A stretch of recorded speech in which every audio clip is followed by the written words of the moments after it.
Amigos, hoy es miércoles de inmigración y como cada semana ya está con nosotros el doctor Guillermo Nolivos para responder a todas sus preguntas. Un poquito tarde, pero aquí estamos, doctor.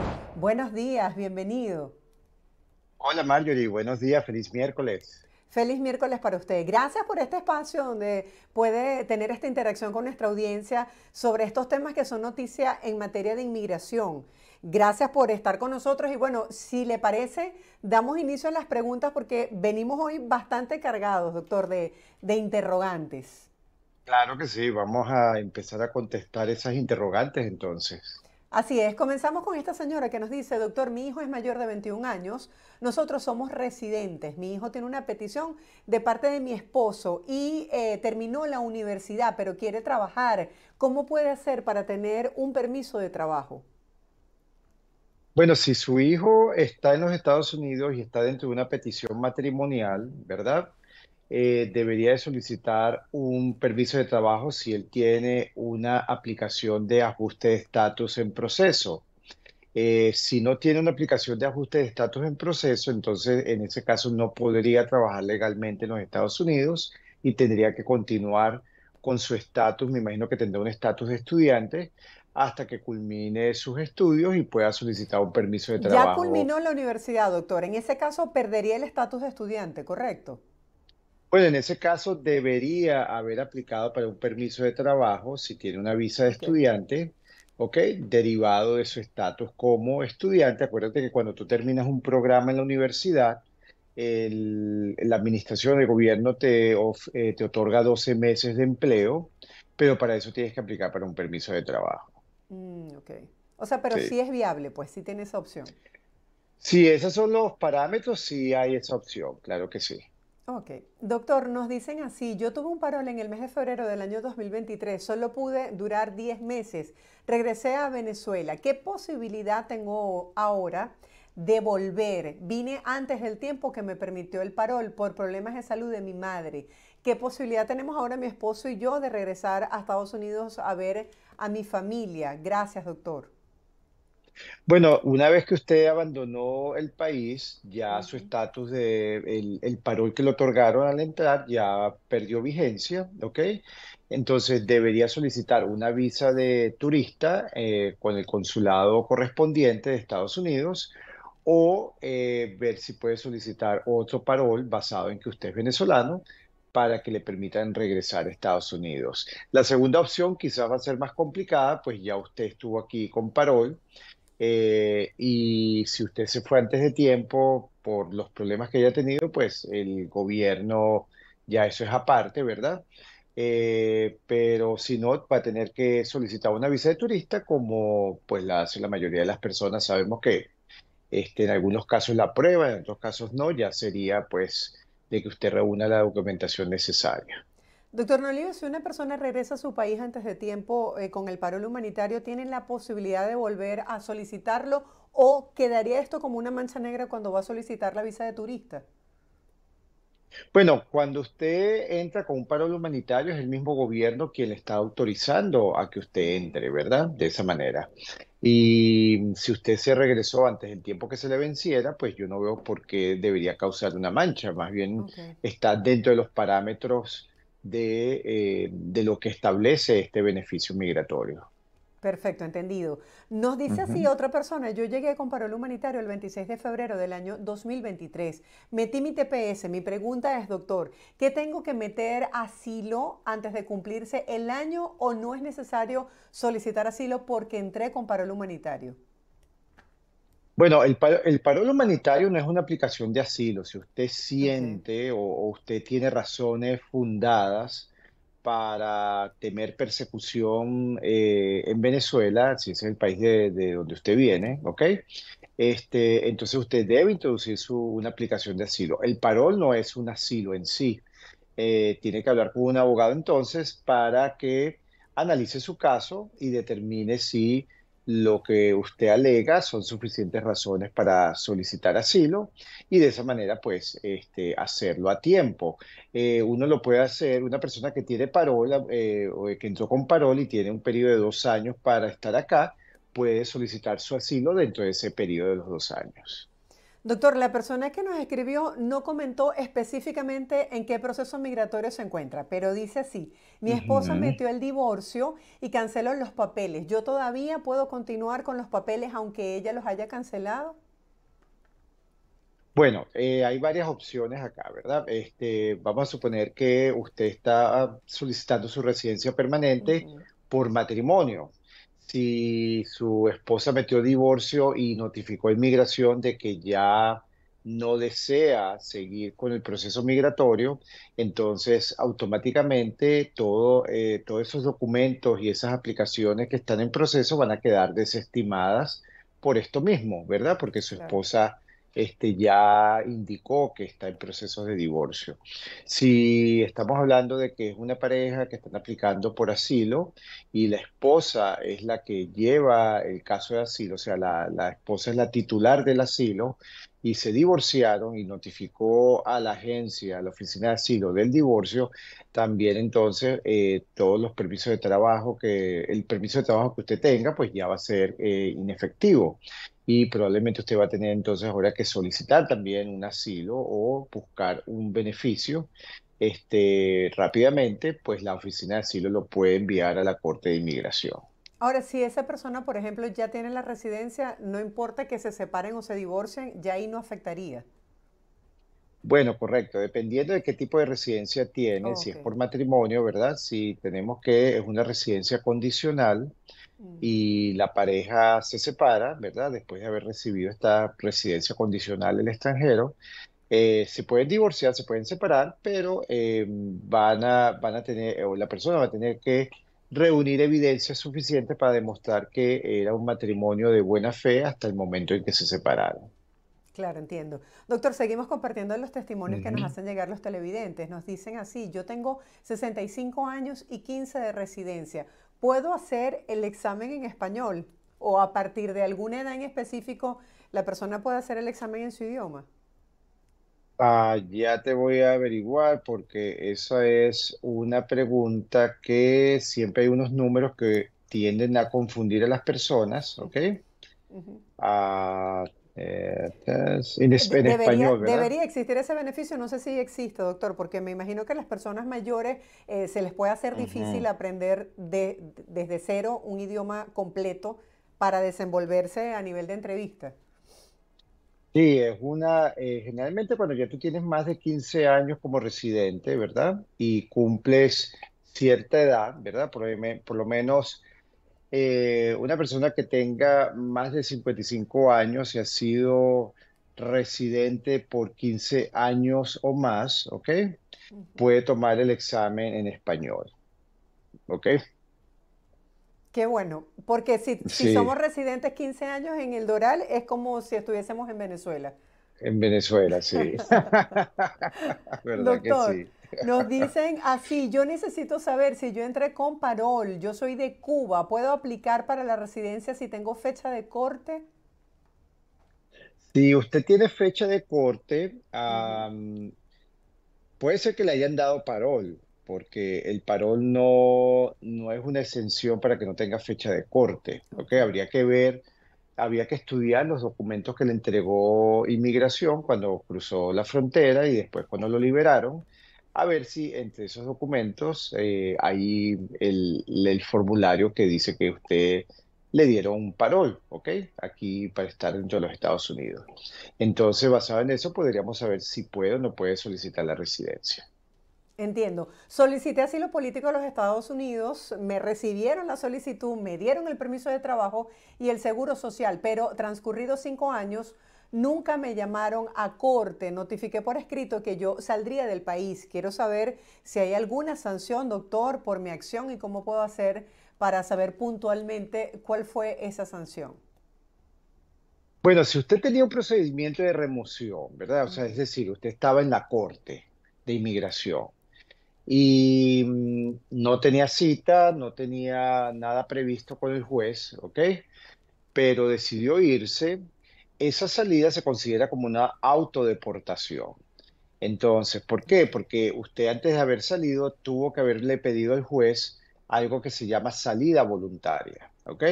Esto de la salida voluntaria es el proceso por el cual usted voluntariamente sale de Estados Unidos y el juez le da permiso de irse y por lo tanto no le queda en el récord una orden de deportación. El hecho de que usted se fue sin pedir permiso es una autodeportación y automáticamente pues su récord, cuando la corte vaya a analizar su caso y vea que usted no está en el país, va a entrar entonces una orden de deportación en su contra. Entiendo. Seguimos compartiendo con ustedes las inquietudes de los televidentes. Mi esposo y yo tenemos visa U aprobada, doctor. En diciembre se cumplen ya los 3 años. Mi pregunta es, ¿cuánto tarda la petición de residencia por medio de la visa U? Bueno, habría que ver si ella ya introdujo su petición de ajuste de estatus, ¿ok? Ok. Si no lo ha hecho, pues ella tiene que haber esperado 3 años de presencia en el país. Si ya los tiene, como dice el comentario, Ujú. entonces ella tiene que iniciar el procedimiento de ajuste de estatus. Acuérdense que no es el gobierno el que le va a enviar la tarjeta verde, ¿ok? O la green Ok. card. Usted tiene que tomar el paso siguiente para solicitar su tarjeta de residencia permanente. Nos dicen, yo recibí el permiso por medio de la visa U. ¿Se puede obtener un permiso para salir fuera de los Estados Unidos con este tipo de proceso? Gracias por su consejo, doctor.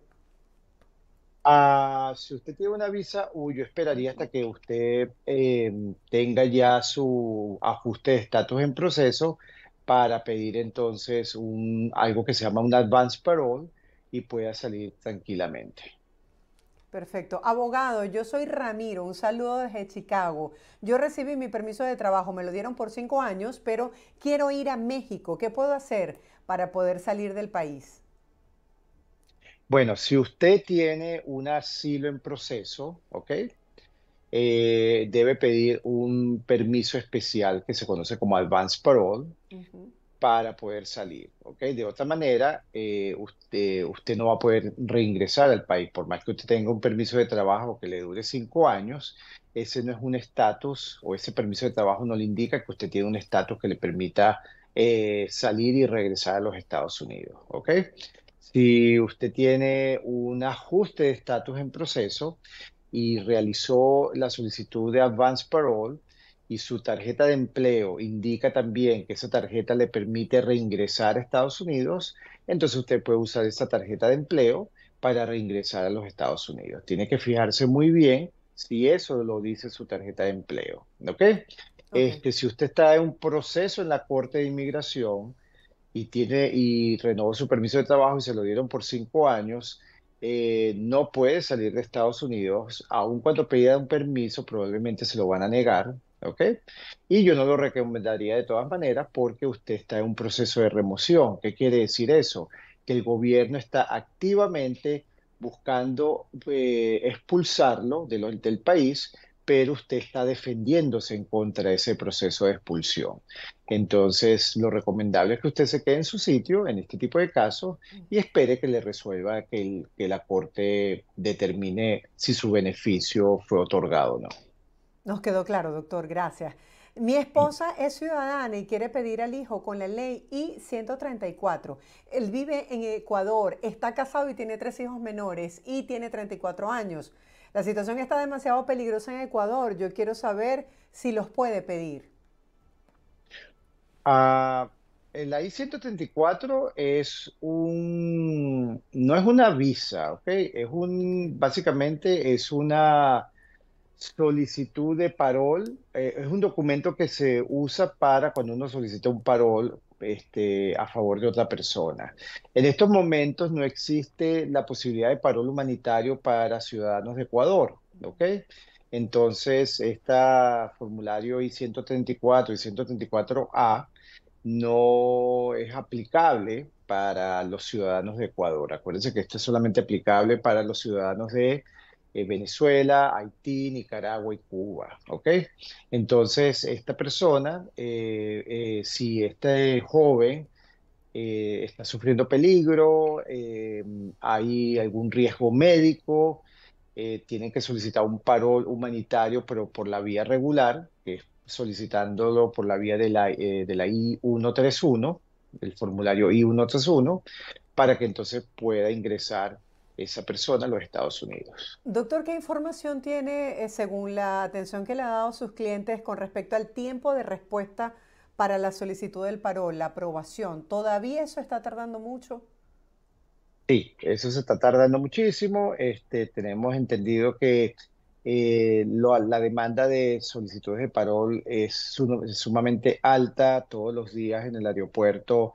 En segunda inspección, los números de personas ingresando al país con parol humanitario es altísimo. Entonces, es un proceso que probablemente van a tener que revisar el número de visas que están otorgando porque no se da abasto. Doctor, ¿y las personas que ya lograron ingresar tiene información si ya están haciendo otro trámite migratorio para cuando se venza este proceso del parol, este beneficio? Bueno, todo depende del interés de la persona de estar acá, ¿verdad? Nosotros tenemos consultas de personas que ingresaron y ya están moviéndose, digamos de esa manera, para eh, asegurarse una permanencia permanente aquí en los Estados Unidos.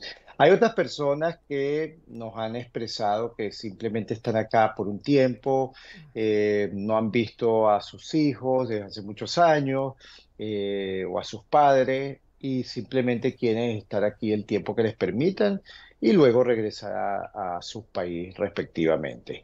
Y hay Vamos a personas que ver. no se adaptan, doctor. Sí, o sea, es una cuestión de cómo la persona ve su estadía en este país, si ve que es algo que es provechoso o simplemente aquella nostalgia de estar separado de los familiares, los ven, se abrazan, se comparten y luego regresan otra vez cada quien a sus destinos. Claro. Nos dicen así, doctor, yo pedí a mi hija y ya pagué todo, ahora voy a llenar la DS-260. Mi pregunta es la siguiente, ¿la información de la DS-260 es sobre mi hija? La persona que yo estoy pidiendo es que la voy a llenar yo mismo. Es la información de su hija, ¿ok? Ok. Quizás cierta sección de la planilla van a pedir datos de usted, ¿ok? Pero todo el resto de la planilla, la gran mayoría de la información que se Ujú. solicita allí se refiere a su hija. Da nervios, ¿verdad, doctor? Llenar una planilla y hacerlo de forma incorrecta porque, bueno, después esto se traduce en Claro, pérdida de dinero y de tiempo. correcto, correcto. Y uno no quiere que el consulado entonces suspenda el proceso por un simple error en una fecha. Así es. Soy residente permanente y renuevo cada 10 años. ¿No me puedo hacer Ujú. ciudadano? Claro que se puede hacer ciudadano. La regla mínima son 5 años de residencia permanente en los Estados Unidos. Entonces, si usted ya tiene, y de esos 5 años, por lo menos físicamente debe haber estado presente 2 años y medio. Entonces, si usted reúne esos requisitos en los últimos 5 años, por lo menos ha estado 2 años y medio presente en los Estados Unidos, usted puede entonces iniciar un proceso de naturalización y le recomiendo que lo haga. Este es año de elección. Generalmente las naturalizaciones en los años de elecciones salen de manera más rápida que en otros años. Doctor, cuando uno está en un proceso migratorio, la recomendación suele ser que uno tiene que ir por el carril y evitar los menos conflictos posibles, ¿no? Nos preguntan esta interrogante que es muy repetitiva. Yo tengo una felonía en mi récord, en este caso del año 1982. ¿Cómo esto me puede afectar en mi proceso? Bueno, depende en qué proceso se encuentra, ¿verdad? Ok. Si está en un proceso para obtener la residencia permanente, si está en un proceso para obtener la ciudadanía, si no ha empezado ni un proceso de ciudadanía. Todo esto es importante que usted lo revise con un abogado porque dependiendo de la violación que usted haya tenido, puede ser que sea inadmisible o puede ser que lo determinen como una persona que no tiene el carácter moral suficiente para hacerse ciudadano americano, ¿ok? Entonces, debe de hablar con un abogado para determinar entonces en base a esa ofensa que cometió, determinar si califica o no para el próximo auxilio migratorio que usted quiera aplicar. ¿Cuáles son esas felonías más graves que pueden interferir en estos procesos, doctor? No sé si el DUI entra dentro de esta categoría? El DUI o DWI, si es una sola violación, generalmente es leve y no debería afectar el proceso migratorio de la persona.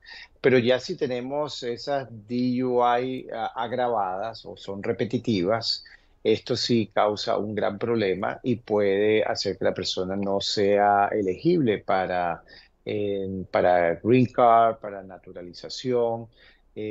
Para naturalización tendría que esperar un tiempo, más de 5 años, para poder entonces solicitarla. Hay felonías que son graves, tráfico de drogas, etcétera, que hace que la persona sea inadmisible, pero muchas felonías pueden ser exoneradas si la persona cuenta con los elementos suficientes para pedir un perdón. ¿Y es grave en el caso de los DUI cuando hay de por medio víctimas o daños a terceros? Sí, porque depende de la ley que sancione la ofensa, ¿verdad? Ujú. Pero si tenemos que ya hay personas heridas, ya eso es un agravante y eso ya no es un simple DUI, sino ya se vuelve un DUI con agravantes, entonces puede ser que si es uno solo, pues quizás habría que argumentar muy bien cómo es que la persona no debería ser castigada tan severamente para no darle la ciudadanía, explicando que la persona es la única ofensa, que tomó clases, que ya no bebe, que ayuda en su comunidad, etcétera, etcétera. Doctor, me gustaría conocer cuál es su opinión con respecto a los límites de la autoridad. Por el caso de un video que se vio aquí en la ciudad del Doral, donde un policía neutralizaba a un joven que estaba cerca de un sitio de comida rápida y a muchas personas le causó impresión porque el joven tenía las manos arriba, no estaba armado y bueno, fue neutralizado como mucha fuerza. ¿En qué momento o qué pueden hacer los padres en todo caso, conociendo los derechos que tienen los jóvenes en este país? Bueno, primero que nada habría que ver si el oficial abusó, ¿verdad?, de su autoridad, aplicó fuerza innecesaria para cometer o para arrestar a la persona, ¿verdad? Si hay evidencia de que la persona estaba desarmada, Ujú. sin actitud de violencia, con las manos arriba, esperando simplemente que se acercara el oficial para que le pusiera las esposas y el oficial aún así aplicó fuerza exagerada, pues ahí puede haber un caso civil en contra del departamento de policía correspondiente y contra la ciudad o la alcaldía. Este, por fuerza excesiva de la autoridad. Perfecto, gracias por ese dato. Seguimos compartiendo las interrogantes que nos hacen llegar a través de nuestras plataformas. Nos dicen así, mi esposo tuvo un permiso de trabajo por 3 años, después se lo cancelaron, pero le dejaron el seguro social y él ha trabajado por muchos años, claro, pagando impuestos. Mi pregunta es, ¿él podrá tener beneficios de jubilación? No, lamentablemente esta situación hace que la persona quizás no vaya a recibir beneficios de jubilación. Pudiese ocurrir eso porque no es residente permanente ni es ciudadano americano. Entonces, eso puede causar un problema y la persona, todas las cotizaciones que ha realizado, probablemente solamente va a poder exigir que se las devuelvan, pero no una jubilación en sí. Doctor, nos hacen llegar una pregunta por nuestro canal de YouTube y nos dicen, buen día, doctor, ¿qué hay de cierto en que ayer aparentemente negaron muchos parol por el patrocinador? No tengo noticias de eso, ¿ok? Pero si el patrocinador no cumple con los requisitos, entonces obviamente que sería negada la solicitud. Si un mismo patrocinador está solicitando a multitud de personas, obviamente, y ese patrocinador no cuenta con los recursos, obviamente pues que habría una negación. Doctor, cuando se le niega el parol a alguien, ¿se le da algún tipo de explicación o motivo de por qué se le negó o la persona no sabe en qué falló, por ejemplo? Bueno, generalmente el motivo o puede ser que no califique, ¿ok? Que la persona no llene los ingresos y por eso lo niegan, pero la explicación es muy escueta, entonces uno viendo los documentos que la persona sometió, pues puede determinar, ah, no, mira, es que no tenías ingresos suficientes. Generalmente es el asunto de los ingresos más que todo. O puede ser que la persona no haya tenido un estatus la persona que sirvió de sponsor no llenaba los requisitos de estatus migratorio, ¿verdad? Entonces eso también puede ocurrir. Claro, porque eso le puede dar pie a la persona con la asesoría legal de replantear mejor su caso y volver a optar. Correcto, correcto. Ok, ok, perfecto. Avanzamos con las preguntas. Nos dicen así, una persona que tiene visa y se quiere hacer ciudadana, pero sin tener que casarse, ¿qué debe hacer? ¿Es más costoso el proceso? Ah, si la persona, perdón, Si la persona quiere tener una visa, pero sin casarse, ¿qué debe hacer? Que si es más costoso este proceso.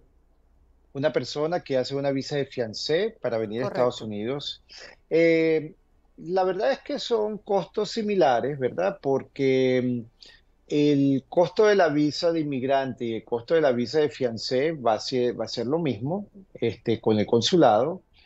Y lo que de repente sería algo, y el costo también de la petición dentro de los Estados Unidos de la persona, del marido o del novio, también va a ser similar. Entonces, en costos no hay mucha diferencia. La ventaja que yo vería es que una persona que ya entra como esposa de Ujú. un ciudadano americano, entonces luego ya una vez que entra a los Estados Unidos ya entra como residente permanente. En cambio, una persona que entra como fiancé o novia o prometida o prometido tienen que casarse a los 90 días de esta persona haber entrado al país y luego esta persona tiene que solicitar la residencia permanente. Esta persona que está tratando de lograr esta visa como prometido, ¿debe estar en el país o puede hacerlo desde cualquier otro país? No, esta visa son para personas que están fuera de Estados Oh, Unidos. ok, Dentro de es la Estados manera de Unidos entrar a Estados Unidos. es la manera de entrar a Estados Unidos. Ahora, si la persona ya está dentro de Estados Unidos, lo que tiene que es casarse con su pareja, ¿verdad? Y luego iniciar el proceso migratorio. Claro, ahí habría que analizar la manera como entró esta persona a los Estados Unidos para ver si califica a un ajuste de estatus o hay que seguir otros procesos para que luego pueda obtener su residencia permanente. Claro, porque ella dice que ya tiene visa, que quiere hacerse ciudadana, pero sin casarse. Ok, entonces esta persona lo que a lo mejor quiere hacerse ciudadana, pero sin casarse, tiene visa, es un poco Certificación vaga laboral, sí. doctor, habilidades, ¿podría optar por estas O sea, categorías? ok, si ella tiene visa, pero ¿qué tipo de visa está hablando ella No entonces? ¿Una visa de dice en específico qué turista? tipo de visa tiene. Una visa de trabajo? ¿Una visa de estudiante? Y no quiere casarse para optar por la residencia, porque Ujú. el primer paso que todo extranjero debe cumplir en este país, luego de entrar, si quiere quedarse permanentemente, el primer estatus que le permite llegar a a la ciudadanía es la residencia. Solamente los menores de edad que entran con sus padres residentes o ya ciudadanos americanos que nacieron en el extranjero entran a Estados Unidos y se pueden hacer ciudadanos americanos sin necesidad de ser residentes. O sea, hay ciertos casos, pero un adulto que es ciudadano de un tercer país entra a Estados Unidos con algún tipo de visa no puede brincar directamente a la ciudadanía, tiene que primero obtener la residencia permanente. Doctor, quería que nos pusiera bajo el contexto de qué se sabe con esta ley SB4 que se ha denominado como la ley antiinmigrante. ¿Ha habido algún avance en esta materia? Bueno, lo último que sabemos es que la Corte de Texas, Ujú. si no me equivoco, la Corte de Apelación en Texas le puso una pausa nuevamente mientras se determina la legalidad, ¿verdad? Mientras vuelve a llegar a la Corte Suprema. La verdad es que no tiene sentido legalmente todas las vueltas que están ocurriendo con esta ley, porque el tema de inmigración es un tema federal, ¿ok? Y esto es algo sencillo, es algo que ni siquiera debería ser entretenido, ni siquiera por la Corte Suprema, sino que ya de una vez los jueces deberían de haberle negado cualquier posibilidad de existencia a esta ley. ¿Por qué? Porque solamente el gobierno federal es el que tiene autoridad bajo la Constitución de Estados Unidos de tener relaciones internacionales con otros países. Es el único que tiene autoridad para regular temas migratorios, ¿ok? Entonces, bajo estas dos premisas, el estado de Texas no tiene ni la autoridad de establecer relaciones internacionales con otros países para que acepten las personas que ellos están deportando. Cuando usted deporta a alguien, es el país bajo su autoridad de representación internacional de ir a donde otro país y decir, mira, tenemos que llegar a un acuerdo porque tengo estas personas que están en mi país de manera ilegal y las voy a deportar y tú las tienes que aceptar. Eso solamente lo puede hacer el gobierno federal. El gobernador de Texas no tiene ninguna autoridad para exigirle al gobierno de México que le acepte las personas que ellos intentan deportar. Ellos, como me refiero al estado de Texas.